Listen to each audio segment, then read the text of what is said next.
I mean, there are, again, cisgendered, heterosexual male scholars who are afraid to go back to the States at the minute. So in case of saffronization, as well as we say in India at the minute, and as we had seen, like literally again 2 weeks ago, incarceration of one of the scholars who had talked about an incident at Jadavpur University. And today, which marks the case of, there was this retrial of Umar Khalid, Sharjeel Imam, and the other 6 scholars. And we've just gotten to hear that, the Delhi High Court has just denounced the case all over again. So it comes down to the question of, and we don't know these names. Those names are really not talked about all that much. So why is Umar Khalid incarcerated? I mean, the primary fact would be that because he's a Muslim scholar.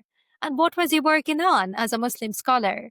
He was working on the Bastar indigenous belt and how the Indian government has been exploiting indigenous populations for centuries, really, past the colonial governance and then the post-colonial colonial governance, which is what fascism truly is in a way. It contains within its body materials that it draws from colonial repertoires. And we all know that V.D. Savarkar was one of those few who had written a massive petition to the colonial government, right? So the RSS and British Empire actually did work quite closely because, again, Muslims were supposed to be the bigger enemies, even back in the day. So that politics of scapegoating has historical connotations and underpinnings, but it also has presentist consequences, which is what we see at the minute. So erosion of democracy, democratic institutions everywhere, press freedom, of academic freedom, but also largely of human rights and democratic rights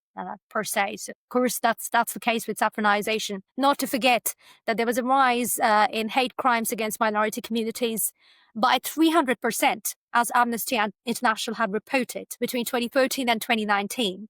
Which was the first term when Modi was elected after the UPA government at that stage.